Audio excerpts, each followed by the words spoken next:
You're still running that old duplex on Broadway Hill, right? Tyler tossed out the question like it was a joke, only he understood, his eyes scanning the crowd for someone more impressive. We were gathered for our monthly family BBQ, the grill sizzling behind us and the air thick with the scent of smoked ribs and old judgments. Must be a real thrill fixing leaky faucets and chasing rent checks all day. He added, his tone laced with the kind of mockery that was somehow both familiar and freshly irritating. I gave him the same smile I always did, polite, controlled, non-committal. I raised my glass of iced tea, cool and citrusy, to my lips and sipped slowly, while my mind drifted to a completely different reality. Just hours earlier, I had been reviewing final contractor bids for Olympia Point, a towering 35-story development about to reshape a prime stretch of the Seattle waterfront. A project with a budget in the hundreds of millions, and not one of them came from Tyler. That Broadway Hill duplex, that modest beat-up 2-unit property, was where it all began. A decade ago, I'd scraped together every penny from my last tech job, added a small, quiet loan from my grandmother Margaret, and took a leap most of my family called foolish. To them, it was tangible proof that I had settled. A bright-driven business graduate from UW, and what did I choose? Toilets, tenants, and tool belts. Someone's got to keep the heat on in winter, I'd always say with a laugh disguising the strategic thrill that pulsed through me every time I landed a deal. They had no idea. Tyler, bless him, had no clue that the building his wife gushed about, the one with the panoramic rooftop lounge, motion sensor elevators, and in-unit espresso bars, was just one of the many jewels quietly held within my growing empire.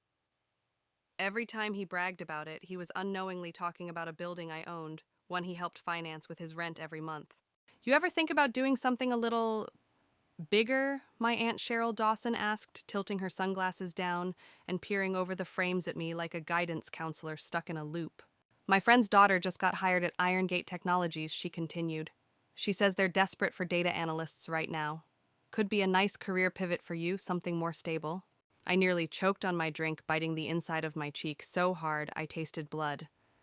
Just last week, Iron Gate's corporate real estate division had reached out to Blake Horizon Realty, my company, hoping to co-develop a state-of-the-art mixed-use campus in Evergreen Hills just outside Bellevue.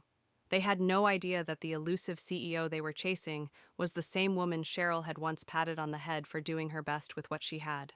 I'm actually pretty comfortable where I'm at, I said lightly with the same calm I'd mastered every time my family tried to stage a well-meaning intervention to save me from myself. My dad, seated nearby with his arms crossed and his brows knit together in that familiar furrow, let out a long sigh. You had real potential, Madison, he said, not unkindly, just disappointingly. You could have made it to Wall Street, LA, maybe even DC. Big firms, big power. Instead, you're collecting rent and dealing with plumbing complaints. If only he knew. If only he could see what I saw. That first little duplex had become the cornerstone of a real estate empire, valued north of $900 million, towering commercial buildings, LEED-certified campuses, high-end waterfront condominiums, all conceived, financed, and overseen by me. And yet, sitting here at a picnic table in my parents' backyard, surrounded by people who thought they knew me, I was still just the girl with the duplex. How's the new office treating you? I asked Tyler. My voice light, my expression unreadable. Unreal, he said, smiling as he poured more beer. Corner suite, best view in the whole city. He chuckled, shaking his head. Though rent's insane. Some faceless firm called Blake Horizon owns the place. Bunch of corporate suits, I'm sure. I smiled into my tea. Faceless, hardly. The name wasn't just branding, it was personal. Margaret Blake, my grandmother, the woman who believed in me when no one else did, gave me the seed money that became the root system of this empire. I'd honored her by stamping her name into every corner of my company. Have you heard about that massive downtown project? Aunt Cheryl piped up again, wide-eyed and buzzing with neighborhood gossip. Supposed to be a game changer. Big bucks, huge design. I swirled the ice in my glass, recalling the full-color architectural blueprints I'd poured over that morning. Yeah, I said. We break ground next month. You're involved? She asked, surprised. I've heard about it, I replied nonchalantly. I didn't have the heart or the ego to tell her the project she was so excited about was already stamped with my signature. That $200 million Olympia Point development was easily the most ambitious blueprint I'd ever tackled. But to them, I was still the woman who scraped together rent, and responded to leaky sink calls. My phone buzzed on the patio table. A message from Rachel Moore, my lead project manager. City Council greenlit all permits. Construction starts next week. Probably another clogged sink, Tyler joked, leaning in to peek at my screen. His laugh echoed across the patio. The glamorous life of a landlord, he added. I excused myself, quietly wandering into the lush backyard my mother had spent decades nurturing. The hydrangeas were blooming delicate bursts of lavender and blue brushing against the breeze. Through the open window, I heard her voice drifting from the table. Poor Madison, she sighed. She could have been something. Should have taken that offer from Halstead and Finch when she had the chance. Well, my dad said, his tone resigned, but affectionate. At least she's doing honest work. Might not be fancy, but it's decent. Meanwhile, your cousin Heather Collins just got promoted to VP at her firm. The memory of last month unfurled in my mind, like a carefully tucked away photograph, the boardroom aglow with morning light, a tray of coffee steaming near the windows, and a lineup of well-dressed professionals from Collins' strategic group doing their utmost to impress me. I had sat quietly at the head of the table, letting them talk. Heather, my cousin, confident in her pitch, utterly unaware that she was selling her firm's expertise to the same relative she'd once dismissed at family dinners. A few years ago, she wouldn't have taken my business card. Now she wanted the West Coast expansion of Blake Horizon Realty. As I returned to the patio, the conversation had shifted gears to Seattle's ever-volatile housing market, a topic the family loved to dissect with the passion of amateur economists. The Haven Crest Hotel just sold, Tyler was saying, his voice tinged with awe. $50 million, all cash, no contingencies. Must be some hotshot from LA. I nodded, expression neutral, letting the news settle over the table like wildfire. What none of them realized was that I had signed that purchase agreement the day before sealing the deal in my name through one of my holding companies. The Haven Crest wasn't just a hotel, it was the keystone of my boutique hospitality brand, poised to become the flagship once renovations concluded. Cheryl sighed wistfully, brushing her napkin across her lap. Imagine that kind of money. Meanwhile, Maddie's still shaking quarters out of laundry machines. If only she knew, if any of them knew. They were oblivious to the offshore accounts, the carefully layered LLCs, the complex web of trusts and legal screens designed to keep my name hidden, while I orchestrated entire city blocks from behind the curtain. They had no idea that the modest Madison they remembered was operating from a place of control and strategy so vast it made their corporate ladders look quaint. Later that evening, I steered my car, a reliable, unremarkable Toyota, into the underground garage of my penthouse tower in Belltown. The elevator opened directly into my home, where floor-to-ceiling windows framed a cityscape I knew intimately. I poured myself a glass of wine, walked barefoot across cool hardwood floors, and surveyed the skyline. My skyline where every other building bore the hidden watermark of Blake Horizon. On the glass desk in my study papers lay fanned like cards in a royal flush acquisition proposals, lease requests, and project blueprints. A downtown law firm looking for 10,000 square feet, a restaurant group seeking an anchor location, a tech startup needing an entire floor in my South Lake Union Tower. My phone vibrated beside my glass. A message from my lead broker appeared, Clearwater Corridor owners ready to sell, asking $125 million. I didn't hesitate. Make the offer, I typed back, already imagining how the acquisition would complete a seamless corridor of properties stretching from the piers to the core of the city. A dominion built quietly, one signature at a time. 10 years earlier, when I scraped together enough for the Broadway Hill duplex, my family had looked at me with thinly veiled shame. To them, I had wasted potential, a finance prodigy who should have been making deals on Wall Street or leading mergers in Manhattan. But I had seen something they hadn't: a street on the verge of transformation. That duplex was a seed. I cultivated it ruthlessly.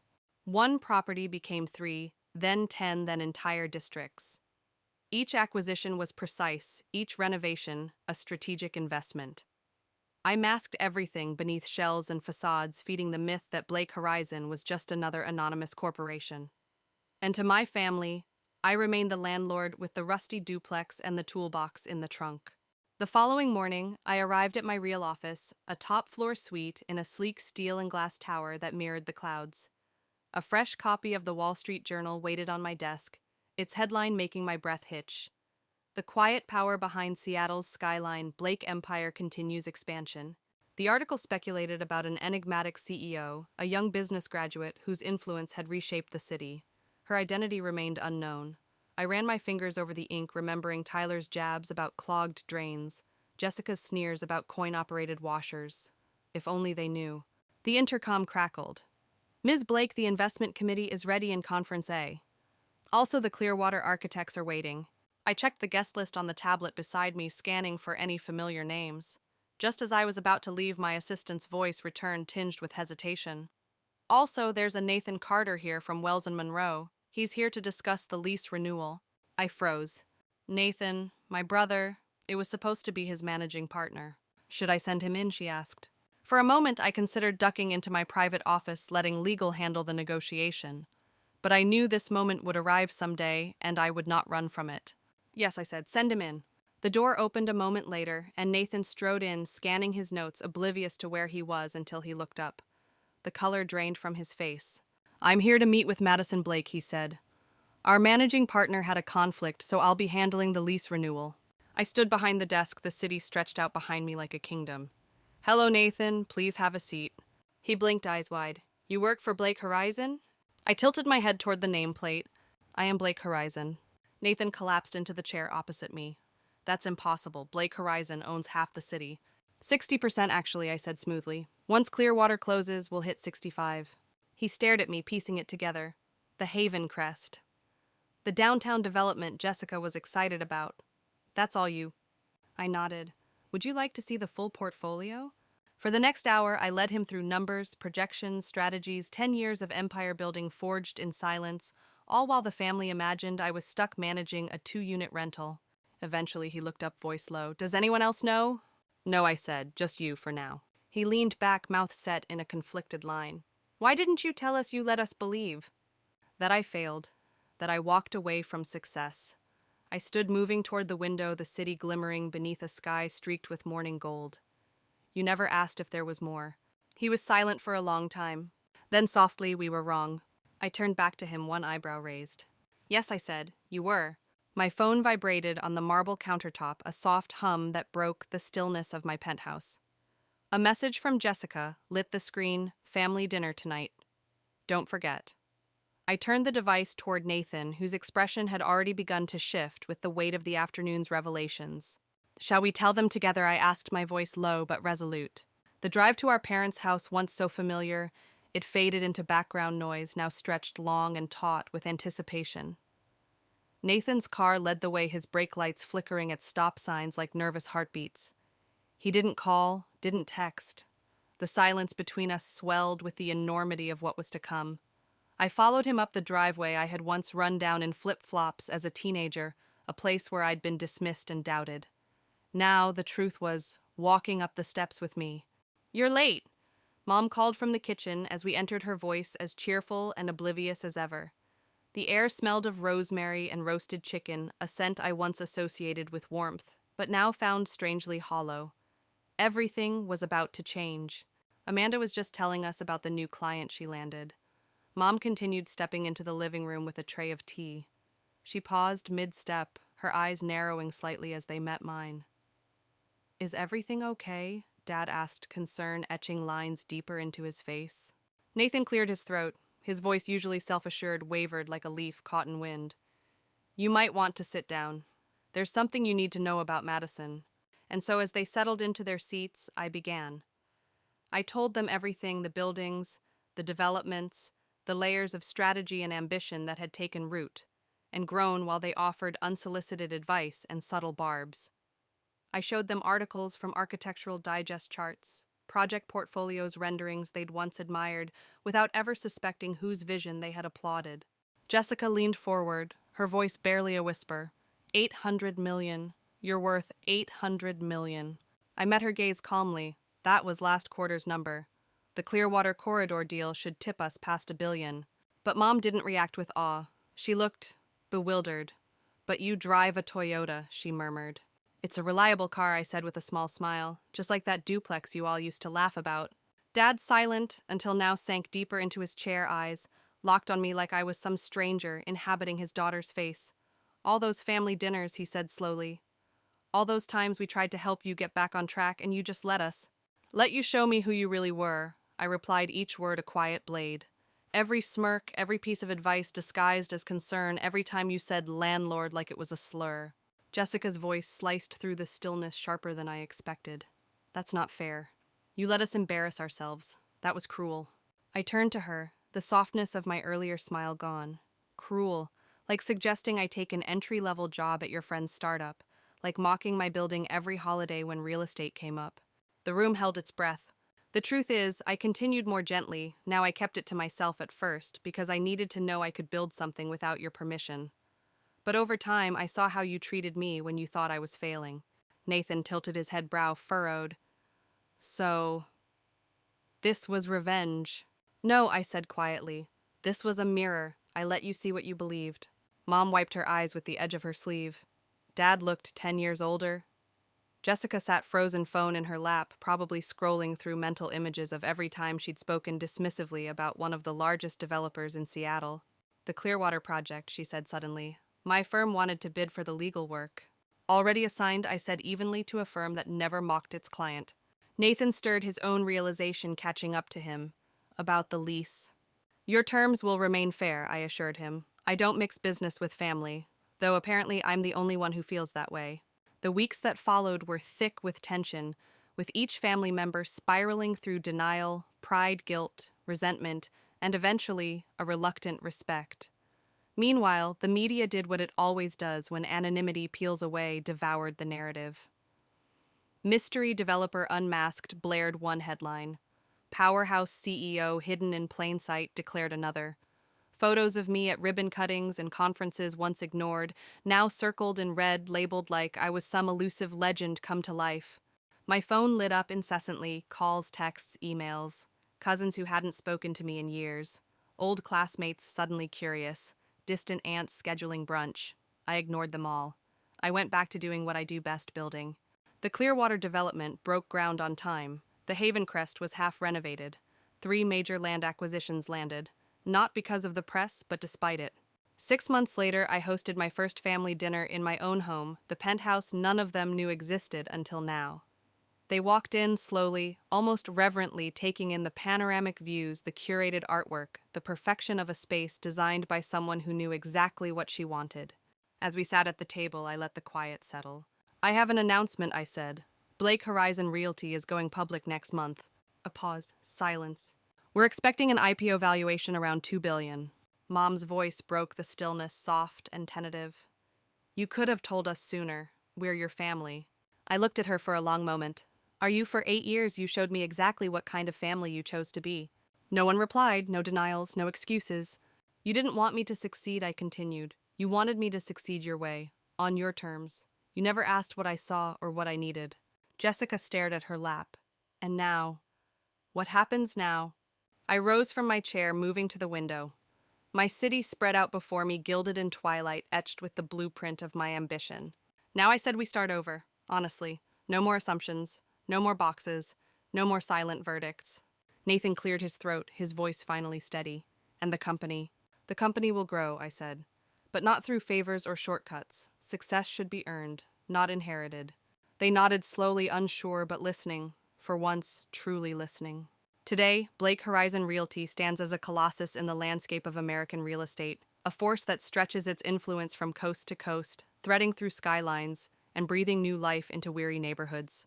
Our portfolio exceeds $3 billion in value and empire, not merely of buildings and leases, but of vision, grit, and relentless pursuit.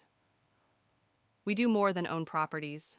We create environments, cultivate spaces that echo with purpose, communities that rise from blueprints into living legacies. Yet for all the glass towers and revitalized districts, the most delicate and demanding construction project has been closer to home, my family. We're rebuilding something far less tangible than penthouses or waterfront developments, but infinitely more fragile. We are laying the groundwork for relationships reimagined, for bonds forged not from expectation or inheritance, but from choice, from truth, and from the shared will to grow past the roles we once forced on one another. Nathan still manages the account for Wells and Monroe, his firm a tenant in one of our downtown towers. But now he works directly with my team, without pretense or privilege. No shortcuts, no deference, just merit. Jessica's firm, once quick with the jabs, now bids occasionally on our legal projects. And when they win, and sometimes they do, it's because their proposals stand on their own, not because of blood ties or family dinners. As for my parents, they are learning, slowly, tenderly. They're learning to be proud not of the life they once envisioned for their daughter, the corner office in a Manhattan skyscraper, the Ivy League husband, the tidy narrative, but of the life I shaped with my own hands. A life that defied their blueprint and instead carved out its own architecture. And me, I still drive the same silver Toyota, the one with the dent near the bumper and the worn steering wheel that fits perfectly in my hands. I still stop by the duplex on Broadway Hill now, more a monument than an income stream, and I still remember the tightness in my chest the day I signed that first deed. That weight never really leaves you. It becomes part of your posture, your shadow, your spine. Because the most lasting things we build aren't anchored in concrete or drawn on drafting tables. They're built from something far more invisible and infinitely more essential: courage, conviction, and the unshakable decision to believe in yourself when no one else does. And now, dear reader, I turn this reflection outward. Have you ever been underestimated? Have you ever chased a dream so quietly, so persistently, that no one even noticed until it bloomed? If so, I want to hear from you. Share your story. I read everyone, not as content, but as testimony. Your stories matter, just like mine did, even when the world whispered that they didn't. If there is one thing this journey has taught me, it is this: you do not need permission to evolve. You do not need applause to grow. Let the doubt become your drive. Let the silence sculpt your strength. And when your moment comes, and it will let your success speak with the kind of authority that requires no validation. If you believe in the power of building on your own terms, be it a business, a boundary, or a completely new beginning, then I welcome you. This space is for us, for the quiet architects, the late bloomers, the underestimated, and the relentless. And if this story resonated with you, even just one step of it, liking and subscribing, is more than a gesture. It's how we lay the next foundation, how we lift the quiet voices higher. Because your support, it's the scaffolding for everything we're still yet to build. Yes.